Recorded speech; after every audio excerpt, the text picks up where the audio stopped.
Welcome to Nasdaq Trade Talks. I'm Jill Malandrino, Global Markets Reporter at Nasdaq. As the marketplace looks for more information on renewable energy, ESG investing, sustainable finance, Bill Dell and Jonas Englund, co-founders of GreenBond Advisors, join me to discuss scaling a profitable business model with green bonds. And Jonas, we'll start with you. Let's start with the basics. What are green bonds and what are they designed to do? Hi, Jill. Sure. GreenBond is essentially a product that enables capital raising and investment of new and existing projects with environmental benefits. So in practice, an issuer would issue green bond. They would outline and write a green bond framework that will outline environmental benefits like renewable energy, solar, I'm discussed today, adaptation, which is a sort of manage the unavoidable, and mitigation to avoid the unmanageable, if you will. And then you have a third party or a second opinion provider that reviews the framework and perfects it. When approved, you issue the bond. The proceeds goes into a ring-fenced account, and from that ring-fenced account, the proceeds will be dispersed to the projects that were outlined in the framework. And after the fact, the green bond has to be reporting the sources and uses, so you can see what the proceeds were actually being used for. We always tend to focus on the green aspects of the bond, but one of the real advantages here is that the fact that you have transparency and visibility to what the sources and uses are, which is unusual because up until now, it's been a big black box for general corporate purposes. And Bill, tell us about the two large, rapidly growing markets GreenBond Advisors is addressing. Well, the first is the green bond market that Jonas introduced. And to echo what Jonas is saying, the use of proceeds here are really being directed towards some of the fastest growing sectors of the marketplace, specifically in renewable energy that Jonas mentioned, and also in solar, as we're discussing today. If you take a look at the green bond market today, I think your viewers will really look at this and find it interesting that it really kind of looks similar to a market that we're very familiar with. 15 years ago, I was involved in something called exchange traded funds, really at the point where not many people knew about them, but they were starting to become something very important in the market. At that time, they were about $1 trillion in assets. Today, it's about a $5 trillion marketplace. Well, today in the green bond market, we're just crossing $1 trillion in assets. And it is forecast that in the next 15 years, we're going to see $5 trillion in green bonds. You know, part of what drove money into exchange traded funds, as your equity investors will know, was the money that was moving from active management to passive, following indices. And very similar, we have green bond indices that are attracting investors who have a mandate to invest in these green bonds. Well, actually today, there aren't enough green bonds to match the demand. Typically these bonds, when they come to market, are 6 to 10 times oversubscribed. And there is just so much money that's coming into a really small sector, but it's growing rapidly. And that growth in that much money coming into this sector is something important for your equity investors to recognize. This is the tide that rises all ships. This is the money coming into ESG that's going to fuel the growth of renewable energies. And that is the first sector that Green Bond Advisors is tapping into, the growth of the green bond market.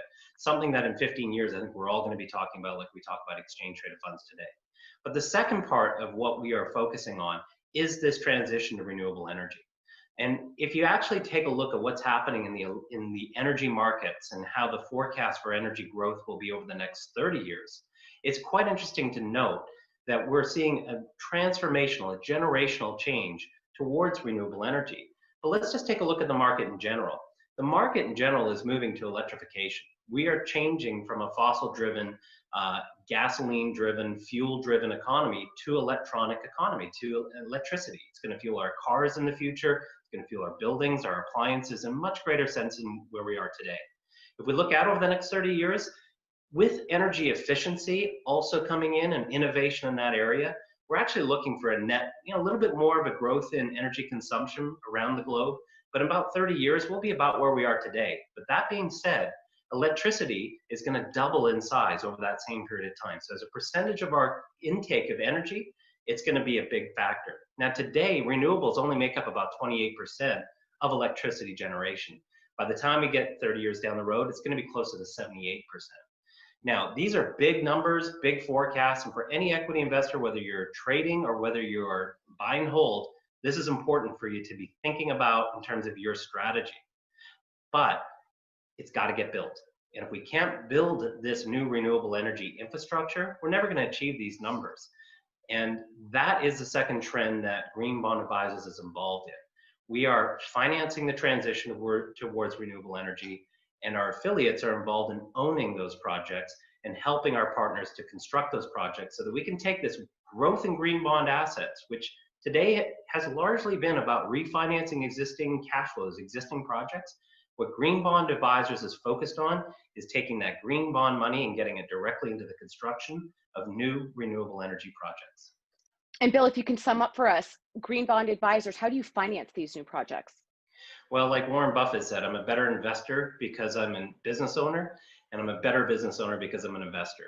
Well, under GreenBond Advisors, we're financing by going out to the green bond market and issuing these bonds, but then underwriting loans to the actual underlying projects. And by being an independent power producer through some of our affiliates, we understand the nuances and the complexities of underwriting those loans.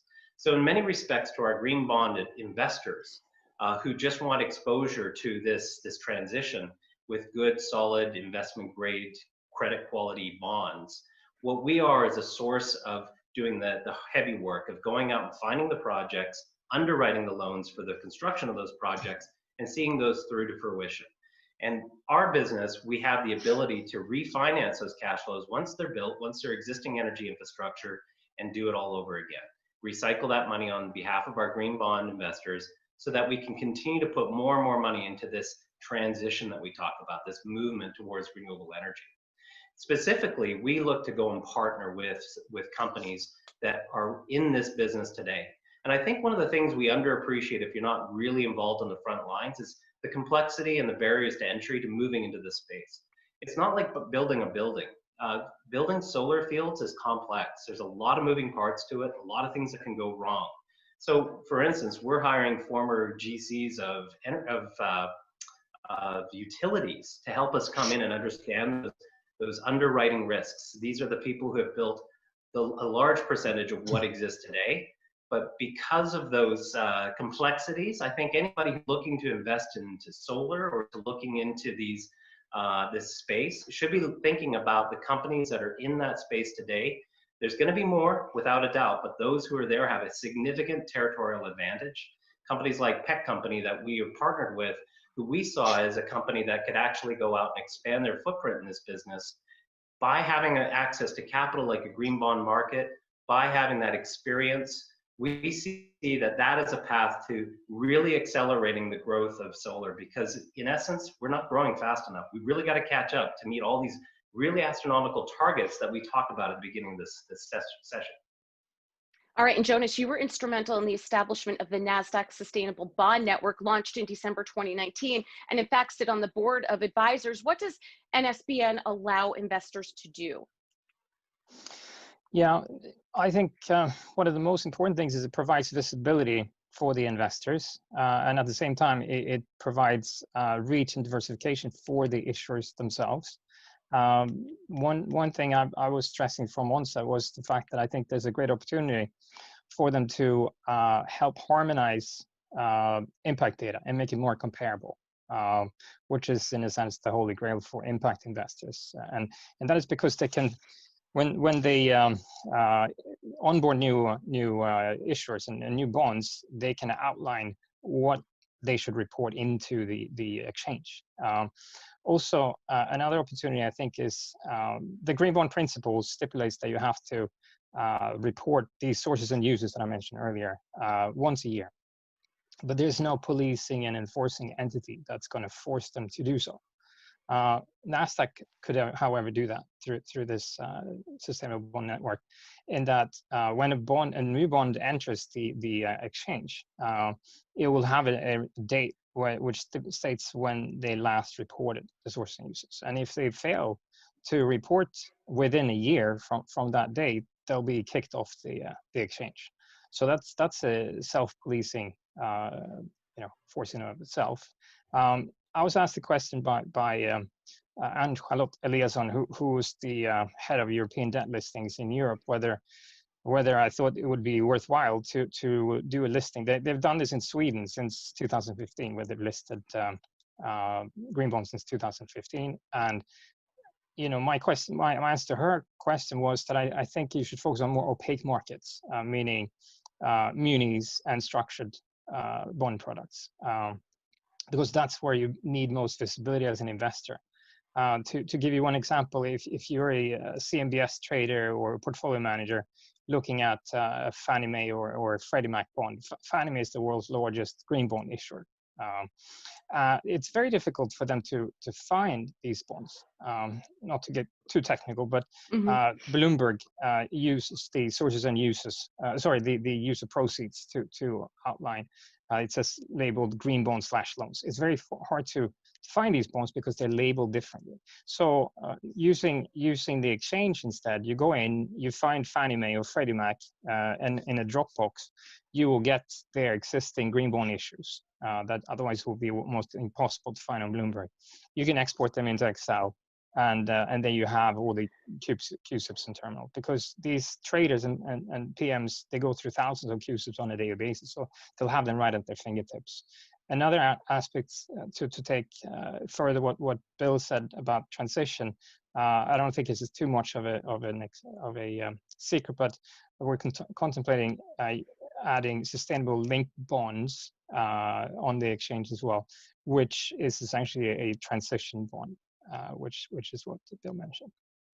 So Jonas, looking ahead to 2021 and beyond, what are you watching in the green bond space? Is this a trend more or a strategic shift in the industry to accommodate investor and consumer demand? Where's the potential for further innovation?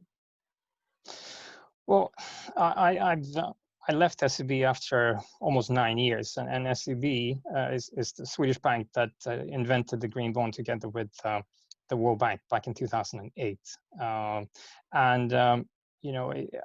I left because Bill and I have been looking at ways to bring new products to the market, innovation to the market. And if I look at the estimated trajectory of green bonds, Bill mentioned, we're just short of $1 trillion worth of green bonds outstanding today, estimated to reach $5 trillion by 2035 is consensus. And the largest chunk of that pie is going to come from asset-backed bonds. So what I've been trying to do over all these years is to do what I call green project financing.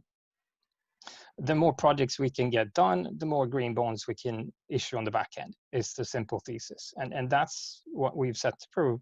And not only do you provide development capital for the project owners, but you also provide more supply for the green bond market. You provide a high yield, and you can provide a longer duration for those who so wish, for instance, the insurance industry. And I think there's a great need for that, not least among pension funds and insurance companies to be able to issue a 20-year bond. It doesn't exist today. So in essence, we can facilitate building a yield curve that way.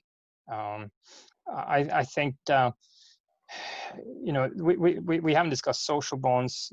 Munis is perfect for social as well. It's a local problem, especially in COVID. You've seen a big rise in COVID-19 bonds to address healthcare, homelessness, affordability housing.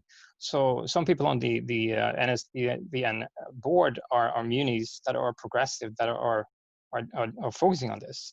For instance, New York State's Homes and Renewals, San Francisco Public Utility, they're very progressive munis. So they drive these issues within Nasdaq. And I think transition is another theme that's going to, through EU taxonomy, which we won't have time to go into today. Right. But I think the pension funds are ahead of the curve there. And so we're basically finding products that will fit these investor categories, rather than having origination departments decide where this is going. We're basically addressing investor to see what they would like.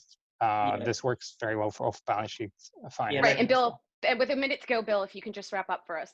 Yeah, no, I think that Jonas has basically outlined exactly what the thesis that we designed when we built Green Bond Investors and pardon me, with Green Bond Advisors and Green Seed Investors. And essentially what we're trying to do is listen to the marketplace. The Green Bond Investors have asked for longer duration, higher yield investments that direct more capital towards the projects that are being built that will essentially become our new renewable infrastructure.